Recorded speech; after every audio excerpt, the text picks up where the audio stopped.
ನಮಗೆ ತಾವು ಯಾವಾಗ ಚಿತ್ರರಂಗದ ಬಗ್ಗೆ ಅಪಾರದ ಪ್ರೀತಿ ಗೌರವ ವಿಶ್ವಾಸ ಇಟ್ಕೊಂಡಿದ್ದೀರಾ. ನೀವು ಕೊಟ್ಟಿರೋಂಥ ಕೊಡುಗೆ ಯಾವ ಮುಖ್ಯಮಂತ್ರಿಗಳು ಇದುವರೆಗೂ ಚಿತ್ರರಂಗ ಕೊಟ್ಟಿಲ್ಲ. ವಾಣಿಜ್ಯ ಮಂಡಳಿ ಕೊಟ್ಟಿದ್ರ, ನಿರ್ಮಾಪಕ ಸಂಘ ಕೊಟ್ಟಿದ್ರ, ಯಾವಾಗಲೂ ಏನು ಕೇಳೋದು ಅಂತ ಒಂದು ಹೃದಯ ಶ್ರೀಮಂತಿಕೆ ಉಳ್ಳ ಮುಖ್ಯಮಂತ್ರಿಗಳು ತಾವು ತಮ್ಮ ಅಧಿಕಾರಾವಧಿಯಲ್ಲಿ ನಮಗೆಲ್ಲ ಸವಲತ್ತುಗಳು ಕೊಟ್ಟಿದ್ದಾರೆ.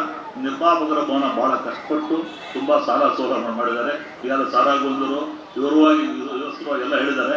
ಯಾಕಂದ್ರೆ ಇಲ್ಲಿ 2-3 ಜನ ನೆನೆಸ್ಕೊಳ್ಳೇಬೇಕು. ನಾನು ಮೊದಲನೇದಾಗಿ ಈ ನಿರ್ಮಾಪಕ ಸಂಘ ಕಟ್ಟಡ ಕಟ್ಟಬೇಕಾದ್ರೆ ಫೌಂಡೇಶನ್ ಹಾಕ್ಬೇಕಾದ್ರೆ ನಮ್ಮ ರಾಮಕೃಷ್ಣ ಅವರು ಸೆಕ್ರೆಟರಿಗಳು ಹಾಗೂ ಇಲ್ಲಿದ್ದ ಪದಾಧಿಕಾರಿಗಳು ಕಾರ್ಯಕರ್ತ ಸದಸ್ಯರು ಎಲ್ಲರೂ ಕೆಲಸ ಮಾಡಿದ್ದಾರೆ. ಬಹಳ 18 ವರ್ಷಗಳಿಂದ ಕಷ್ಟಪಟ್ಟು ಕೆಲಸ ಮಾಡಿಕೊಂಡು ಅವರಿಗೆ ಒಂದು ಧನ್ಯವಾದಗಳು.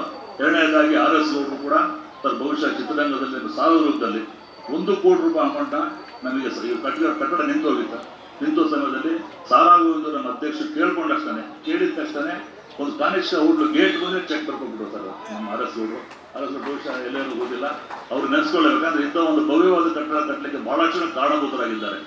ನಮ್ಮ SC ಬಾಬು ಇರ್ಬೋದು, ರಮೇಶ್ ಶೆಟ್ಟಿ ಇರ್ಬೋದು, ಆಮೇಲೆ ನಮ್ಮ ಇಂಟೀರಿಯರ್ ಮಾಡೋದು ಎಲ್ಲ ಪದಾಧಿಕಾರಿಗಳು ಬಹಳ ಶ್ರಮವಹಿಸಿ ಬಹಳ ಕಷ್ಟಪಟ್ಟು ತುಂಬಾ ಚೆನ್ನಾಗಿ ವ್ಯವಸ್ಥಿತವಾಗಿ ಒಂದು ಅಚ್ಚುಕಟ್ಟಾದ ಒಂದು ಕರ್ನಾಟಕದಲ್ಲ ರಾಷ್ಟ್ರ ಮಟ್ಟದಲ್ಲೇ ಒಂದು ಕಣ್ಣು ನೋಡುವಂತ ತಿರುಗಿಸಿ ನೋಡುವಂತ ಒಂದು ಭವನ ಕಟ್ಟಿದ್ದೀರಾ. ಅದಕ್ಕೆ ಶ್ರಮಪಟ್ಟ ಎಲ್ರಿಗೂ ನಾವು ಅಭಿನಂದನೆ ಹೇಳ್ತಾ ಮತ್ತೊಮ್ಮೆ ಮುಖ್ಯಮಂತ್ರಿ ಸರ್, ವಾಣಿಜ್ಯ ಮಂಡಳಿಯಲ್ಲಿ ನಮ್ಮಲ್ಲಿ ನಿರ್ಮಾಪಕ ಸಂಘ, ವಿತರಕ ಸಂಘ, ಪ್ರದರ್ಶನ ಸಂಘ ಇದೆ, ಎಲ್ಲರಿಗೂ ಕಟ್ಟಡ ಇದೆ. ಪ್ರದರ್ಶನಕ್ಕೂ ಕೂಡ ಒಂದು ಕಟ್ಟಡ ಕಟ್ಟುವಂಥ ವಿಚಾರ ಇದೆ.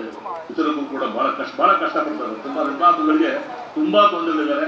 ಅಂಥವರಿಗೆ ಸಹಾಯ ಮಾಡುವಂಥ ಒಂದು ಕೆಲಸ 3 ಜನಕ್ಕೆ ಮಾಡುವಂಥ ಕೆಲಸ ಮಾಡ್ತಾ ನನಗೆ ಸಮಯ ಅಭಾವದಿಂದ ದಯವಿಟ್ಟು ಮತ್ತೊಮ್ಮೆ ಇಂಥ ಒಂದು ವೇದಿಕೆ ಮೇಲೆ ಮುಖ್ಯಮಂತ್ರಿಗಳ ಎದುರುಗಡೆ ವೇದಿಕೆ ಮಾತಾಡೋ ಅವಕಾಶ ಸಿಕ್ಕಿದ್ದಕ್ಕೆ ನನ್ನ ಜೀವನದಲ್ಲಿ ಅವಿಸ್ಮರಣೀಯ ದಿನ. ಯಾವ ದಿನ ಮಾಡಿದ್ದಾರೆ ಅಂತ ಹೇಳ್ತಾ ಮತ್ತೊಮ್ಮೆ ಈ ಪದಾಧಿಕಾರಿ ನಮಸ್ಕಾರ 2 ಮಾತು ಮುಗ್ತೀನಿ. ಜೈ ಹಿಂದ್, ಜೈ ಕರ್ನಾಟಕ.